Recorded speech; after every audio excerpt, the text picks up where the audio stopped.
biciye je nije nama ndiko ndabaza abantu vous êtes au courant de rien ni muzi ingene vyagenze naraberetse ama preuve ingene vyagenze kuri YouTube yanje indirimbo iriko kuva le 23 décembre 2023 ijya ndirimbo nari narashize en standby hari asigaye gusa yuko twumvikana cenda yi balance sivyo ivyo vyose ngira ngo mwarabibonye numvirije ejo nabonye yuko nta numwe yigeze yumviriza kiganiro cya Simbizi yakoze nze umukubito yagiranye na Gael ndabasavye muze urumva ine ko ari ya Double J muravuga ngo ndayimusubize nimba ari gwiwe kubera ikata yisubizako akaba ari gwiwe kubera ikata yisubizako umwana nkujya ashobora kukumpa ultimatum jewe nkande mukuru wanje DJ Paulin ndamuhaye indwimwe abe hansubirije ku indirimbo yanje ubuzima bubandanye urubanza gwaraciwe umwana w'ikirobezo nkanuzenya umwana wo mwibarabara nka Kiriku ashaka kugenda gufagira video akantu kajewe nkande DJ Paulin muri iyo dossier njewe sindimo sinumva impamvu ugenda ugira ibiganiro uvuga ko njewe ntarezwe umbabarire cyane ntusure kunshafuriza izina nta munsi numwe ndakuburira indero nta munsi numwe njewe ndaza ngo ndakubwire nabi rero habemwo kubahana cyo kuvuga navyo ko ntarezwe urashobora gufata umwanya ukarera bawe kugira nibaze bamere nkatwe tutarezwe kandi numvise ngo aparama bariko baravugira indirimbo na B-Face ngo yo kuntuka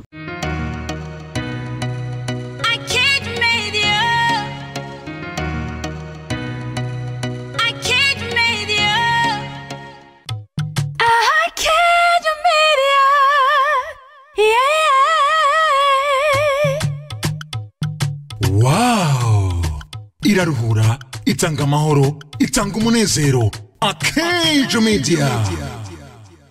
Je vous salue mes chers amis, nibaza ko mumeze neza ni kiganiro Akejo Entertainment. We back again, Jamoro Fred MC, voice of the money, Mike Masterpiece Keeper, motivated champion, face of work. Okay, ntori ya tujwe twamaze kuba tugaruka mu kiganiro Akejo Entertainment. Dufise byinshi twabateguriye, reka nkomeze gushimira ba uwahisemwe gukurikirana kino kiganiro.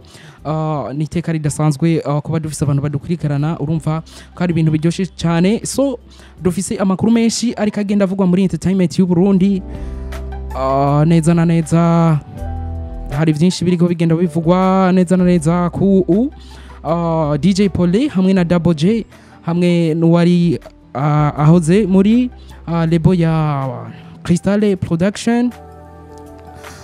Kurikira kino kiganiro vyose ubimenye kugira ngo amazinda ahere neza na neza. Ni DJ Paulin, hari amajambo menshi agize imisi agenda ariko aravugwa, hari no amajambo menshi yagiye avugwa kuva ku ndirimbo Double J yirigize gusorana na wiswe Dr. Jose Chameleone. Neza na neza urana ko ari indirimbo yazanye imvururu zidasanzwe, yica n'umubano w'abaririmbyi hamwe n'uno mutama DJ Paulin. Urabona ko ari imvururu zidasanzwe, entertainment iranyeganyega wari mu mwanya kugira ngo abintu vyisununire canke abaririmbyi batera imbere mu buryo budasanzwe. So ni indirimbo Sinokwiralana yagiye kuba izana polemique idasanzwe mu baririmbyi ndetse no wari yazanye Dr. Jose Chameleone. Wonawe nta udini DJ Paulin hari cyari giteramo cyari cyateguwe na Crystal Event, ariko Double J aba mu performinga mu iyo show bahitamwe guca bakora indirimbo, ariko iyo ndirimbo iza gutera ingorane zidasanzwe. Byinshi mwagiye mubimenya byinshi, ariko ubu tuvugana indirimbo nikiri ku rubuga rwa Double J, c'est-à-dire indirimbo yarafuswe, niyo yagiye kubitera polemique zidasanzwe. Hari amajambo DJ Paulin yavuze, kurikira amajambo DJ Paulin yavuze biciye je nije nama ndiko ndabaza abantu vous êtes au courant de rien ni muzi ingene vyagenze naraberetse ama preuve ingene vyagenze kuri YouTube yanje indirimbo iriko kuva le 23 décembre 2023 ijya ndirimbo nari narashize en standby hari asigaye gusa yuko twumvikana cenda yi balance sivyo ivyo vyose ngira ngo mwarabibonye. Numvirije ejo nabonye yuko nta numwe yigeze yumviriza kiganiro cya Simbizi yakoze nze umukubito yagiranye na Gael ndabasavye muze kugenda kucyumviriza kugira ngo muronke umuco wose.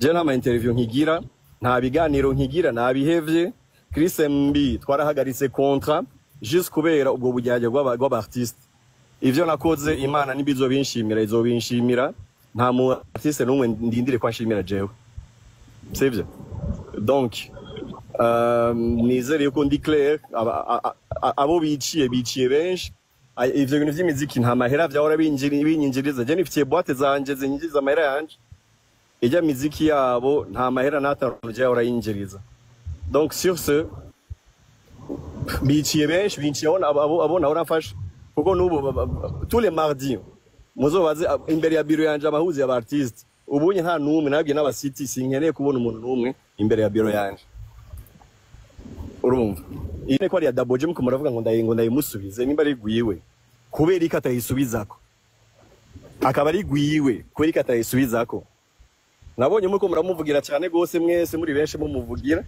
kubera ikatayisubizako nimba ari gwiwe umwana nkujya ashobora kumpa ultimatum jewe nkande mukuru wanje DJ Paulin ndamuhaye indwi imwe abe yansubirije ku indirimbo yanje ubuzima bubandanye urubanza gwaraciwe umwana w'ikirobezo nkanuzenya umwana wo mibarabara nka Kiriku ashaka kugenda gufagira video akantu kajewe nkande DJ Paulin muri iyo dossier njewe sindimo sinumva impamvu ugenda ugira ibiganiro uvuga ko njewe ntarezwe umbabarire cyane ntusure kunshafuriza izina nta munsi numwe ndakuburira indero nta munsi numwe njewe ndaza ngo ndakubwire nabi rero habe mwo kubahana byo kuvuga navyo ko ntarezwe urashobora gufata umwanya ukarera abawe kugira nibaze bamere nkatwe tutarezwe kandi numvise ngo aparama bariko baravugira indirimbo na Bface ngo yo kuntuka sivyo umuntu uzenye umwavoka wanje ewe arasamye ameze nka crocodile arabarindiriye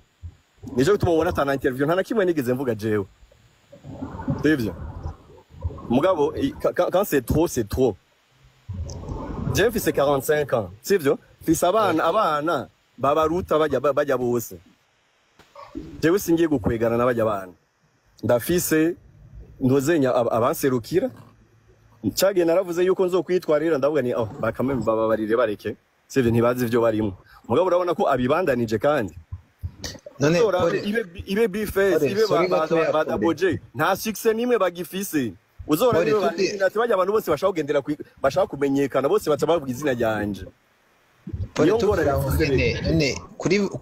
kuri video porno zenya Cameron yafashe ari kumwe na Double J avuga yuko sawa yavuze gute reka ndavuga unajua tulifanya hiyo ngoma pamoja na Double J kutoka kwenye upendo hamna malipo hamna lolote no unajua management wanakuwa na shida zao wanafanya mambo tofauti na vitu ambavyo sisi wasanii hatuwezi kuelewa lakini nataka nimsimamie moja kwa moja Double J hapa tulipo ni Brussels Belgium so let me tell you Double J hiyo ngoma tulifanya ngoma kali ya msingi kali sana na shukrani sana Burundi mlimpenda sana na mimi nikapenda ndogo wangu Double J wala akawa kama mwambie video inakuja soon kama ana shida na management tokea hiyo nyimbo tuna bado nyimbo nyingi ambazo zinakuja so nasema straight like Batman you understand DJ Paulin mwachie mwanangu aende zake Babylon sister mwachie mwanangu aende zake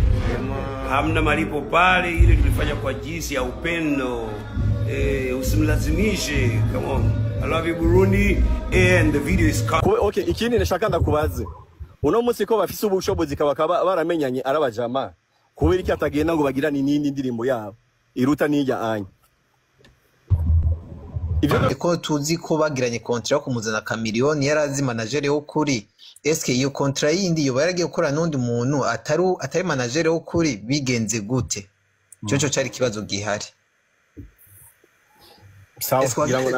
wagize contrat yo kuzana Cameron no manager umwe hama hageze ku ndirimbo ucugira manager je navuganye nawe numwe gusa uyo wundi muri ko muravuga ntawe nzi umutu wa manager je navuganye nawe nuyo nyene twavuganye niwe yewe nzi n'inyandiko zose niwe twagiraniye ama email ndayafise yose ivyo gukora umuziki vyose niwe twabikoranye bonsoir Paulin bonsoir nyene numva mfise aga question kubera Chameleone twamumvise ariko aravuga des histoires de management ngo aba manager vu que vous êtes mon manager ou Double J, il y a quoi vous regardez exactement et dans quel contexte il a dit ça? Mais là, je ne sais vraiment pas. Ntavyonzi. Kubera nimba yako aravuga manager uya wiwe. Uravyumva. None je nababajije vyarinze bigenda gute ashike ngaha hanyuma anarogisera n'umuziki. Nimba atavyo yarazi. Ni Double J yamurondeye. Ni Double J yarishe umu producer akazana n'ibikoresho byose. Chenyo question fils. Urabona ko ari ibintu bidasanzwe neza cyane muri entertainment. Chris MB nawe nyene yarahora mwiyo label ya Crystal Production. Urana ko n'amasezerano yiwe yagiye kuba anahira bivanye n'izo mvururu zagiye zihaba. Hari amajambo Chris MB yagiye kuba yandika ku rubuga rwiwe rwa Facebook abwira abafana biwe ati sinkiri kumwe na Crystal Production. Namajambo ni communiqué iri mu Gifaransa ni communiqué officiel objet de collaboration entre Chris MB et Crystal Production. Je tiens à informer le public, mes fans, mes partenaires et toute l'industrie musicale que je fais désormais plus partie de label Crystal Production. Après une réflexion, nous avons décidé de mettre à fait de notre collaboration à commun d'accord. Je suis reconnaissant pour le chemin parcouru ensemble, les expériences évacuées et les opportunités qui m'ont été offertes au cours de cette aventure. Aujourd'hui, une nouvelle page s'ouvre dans ma carrière. Je suis plus motivé que jamais à avancer en toute indépendance.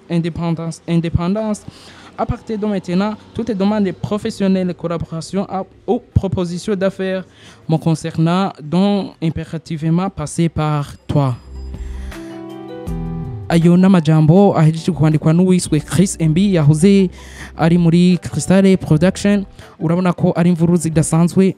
DJ Pole yavuze ati izi mvururu zigiye kuba zikwegera abandi baririmbyi iyo bagiye gufasha. Aravuga neza ko amafaranga afise canke asanzwe akoresha mu buzima bwa misi yose aburi yacaye yakura mu muziki. Uwo muziki wabo ntaco wari umumariye kwari kubafasha kugira ngo ibintu bikomeze kuba bigenda neza cyane, ariko wari wo mwanya mwiza ku baririmbyi kugira ngo twiyagure entertainment itere imbere. Mbega wa muziki ubakazi, ariko urabona ko ibintu bigiye kuba bikomeza kuba biyangara sana. Twabonye ikibazo benshi bakunda kuba bavuga kubera iki abaririmbyi bariko bakorana na DJ Pole benshi bagenda bashwana canke bagenda bavana nabi. Nico kibazo kiguma kigaruka mu bantu bakurikirana imbuga zabo bavuga ati mbega DJ Pole niwe mubi mbe canke abaririmbyi nibo babi. Ariko twagiye turanga ama private menshi y'abaririmbyi bavuga ati gukorana na DJ Pole ni shwa nziza, arakuronderera amashow canke arakurondera ama marché ukaja hanze ukaja gukora amashow hanze, ariko uburyo bw'amafaranga canke uburyo bw'umubano nibwo usanga ari mubi cyane kurusha ivyo baba bafatanye mu gukora. Ni DJ Pole neza na neza yarangije avuga ati gukorana n'abaririmbyi bihagarakiye ngaha benshi ingingo ntibayakiye neza kuko Crystal event yari imwe mu basanzwe bategura ibiteramo ngaha mu gihugu cy'u Burundi. Ibiteramo binini urana ko bazana n'abaririmbyi bakomeye, abaririmbyi bo ngaha mu Burundi bakaronka opportunity kugira ngo baje guperforminga baronke neza na neza ukuntu bibeshaho. Kuba DJ Pole agiye guhagarika ibi bintu ni shisho mbi neza na neza ku baririmbyi. Urana ko abaririmbyi bagiye kubigiriramo ikibazo. DJ Pole yari umwe mu bantu bagwaniye umuziki ibihe bitari bike, kuba birangiye uku nibaza ko atari ibintu vyiza, ariko gusubiza hamwe nico kintu gikomeye, gusubiza hamwe nico kintu gihambaye kugira ngo uru rugamba rwa entertainment rubandanye tururimwo neza neza. Umva ni Jamora Florida MC, Voice of the Money kuri Mike za Akejo Media mu kiganiro Akezo Entertainment. Reka nkomeze gushimira wowe wahisemwe gukurikirana kiganiro Akejo Entertainment.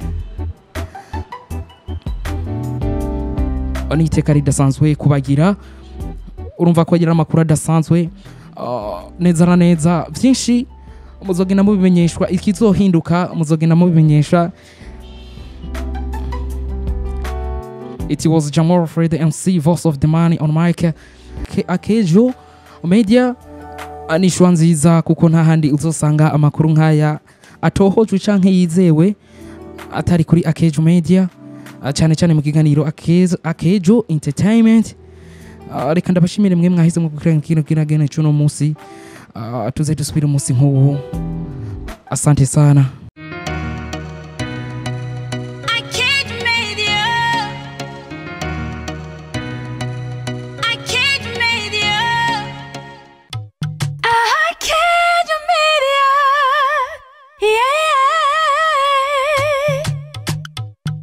Wow! Iraruhura, itanga amahoro, itanga umunezero. Akejo Media.